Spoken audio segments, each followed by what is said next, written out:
I was trying to find so basically the Dinner in the Sky event was on June the 4th, 2016, and the voucher, you got a voucher. Basically, you have to have this ticket. I clicked on it, but it's expired because it was in 2016. I went in 2016. How old was I? 2020, 2019, 2018, 2020, 2019, 2018, 2017, 2016. I'm 28, 27, 26, 25. I was 24. I was right. I was 24.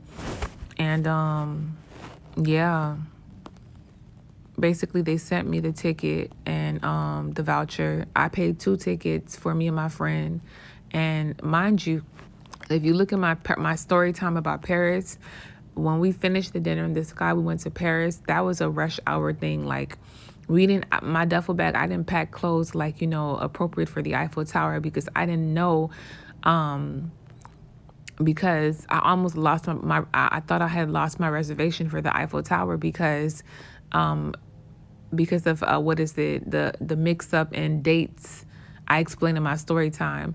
But they actually, switched me to another date, the last day I was going to be in Paris. And last minute, we didn't have any clothes that were appropriate to enter because it's a dress code. So we had to run around downtown Paris and just shop. And so we shopped at Zara's, we shopped at different stores, and we got some nice clothes, and we were able to have dinner in the Eiffel Tower. But I just woke up to this and I was like, oh my God, it's crazy because we're in a pandemic and nobody's living right now. We're all in masks, but I'm happy there was a time where we were living and I got to do this. And after we get out of this, y'all better run and go do this, period.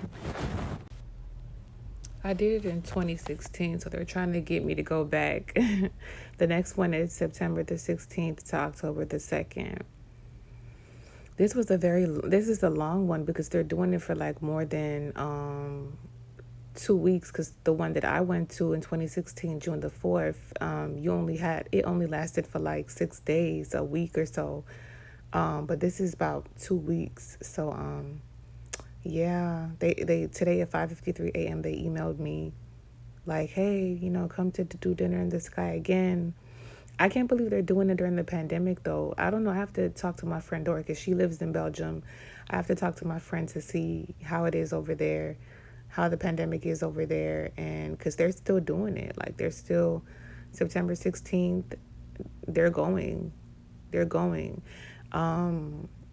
don't know how they're going to do that.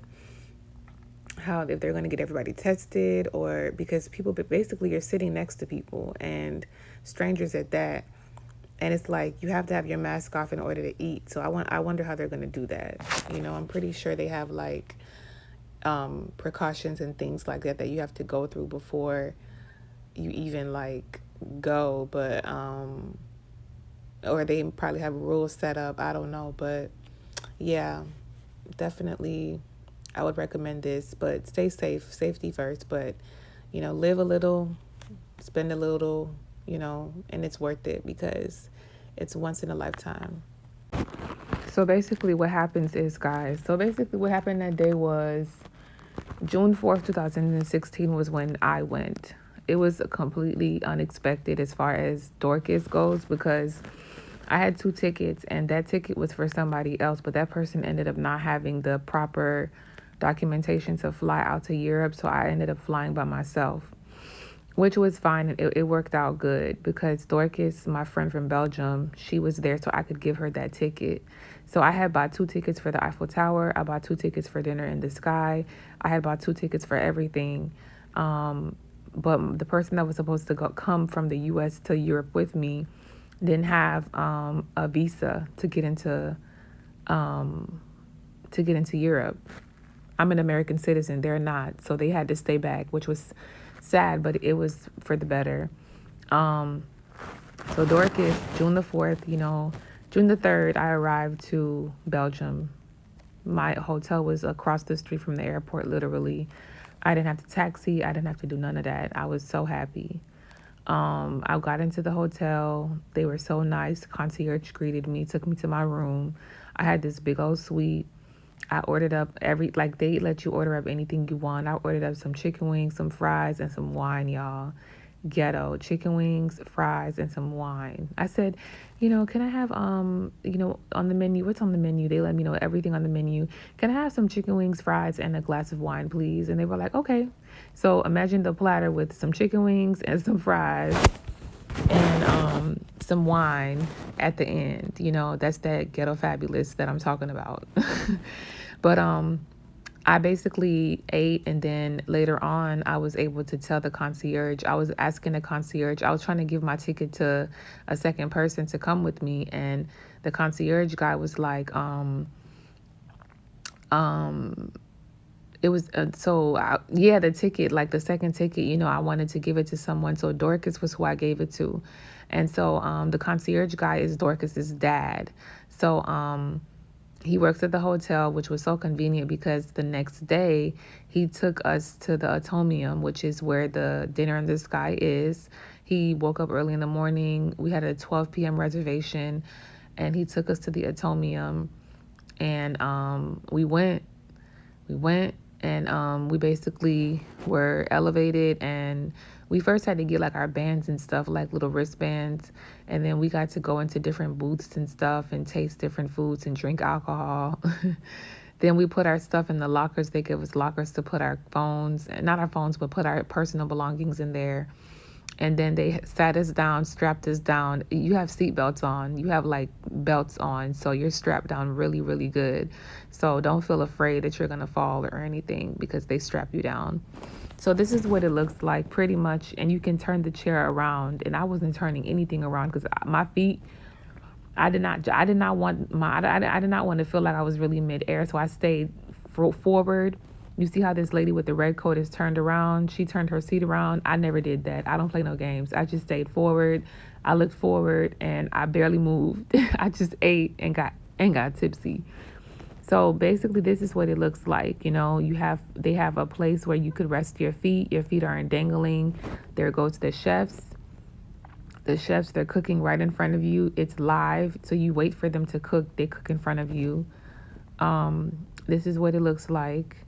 Those are the chefs. They serve you, and my table was like this. It was like about 10 people to a table on each side, about 20 people, maybe 24, because you had 10 people on each side, and then you had the two at the end, the few at the end. So that's what that looks like, and you're literally midair. That's why it's called Dinner in the Sky.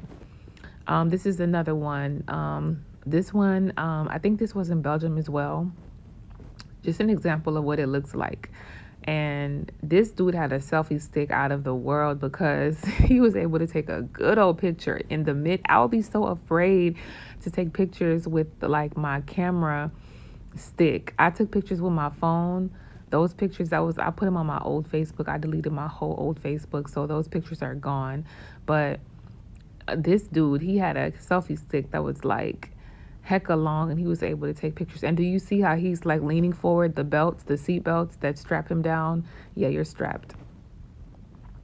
This is how it looks in midair, like from afar. That's the Atomium. The Atomium is those big balls, those big, and that's the Belgium flag right on top. Those big balls right there. I said big balls, but to the left of you, that's the Atomium. And you pretty much way back. We were way back there, and we had to walk way to the front. This is what they do at night. I had the lunch section, so I was in the daytime. But some people have dinner. They have dinner at night. But me, I had it in the daytime because Paris was for dinner. So I went like during the daytime, and then after we finished, I went back to the hotel and I went back to the hotel and got my duffel bag ready, and I drove into Paris that night. So I didn't do the night. And yeah, this is basically what it is, Dinner in the Sky 2020. Mine was at the time, it was 2016. I was 24, and I was just living life. And I would suggest anybody to do this and to just, take it from me. It's a once in a lifetime type of thing. And me and Dorcas, we were up there like, we are blessed. Like, look at what we're doing. We're in the sky eating, bro. Who eats in the sky, Alex? Period. So I've lived a very good life, and I'm very thankful. And I got the email, and I was like, man, if we weren't in the pandemic, I would have booked the flight again, flew out with my homegirl, and we would have been in the sky again. But I'm sharing this with you guys so that you guys can live after this pandemic, and to know that, you know, we are in this pandemic and we take things for granted. I was sitting up there not really fully taking in what I was doing, because I was so shocked I was in the sky. I didn't think I was fully intaking what was going on. But years later, I realized that I did something that was very, very like Fear Factor-ish and daredevilish, and like, but it was a very, very safe. It's very safe. They've never had an accident. Very safe. So, but it was something that I did that was very bold and different. And I think that in your life, especially during these times, you want to be bold and different. After we pass these times, live your life, because tomorrow's not promised. So that's the message, guys. So, you know, be blessed.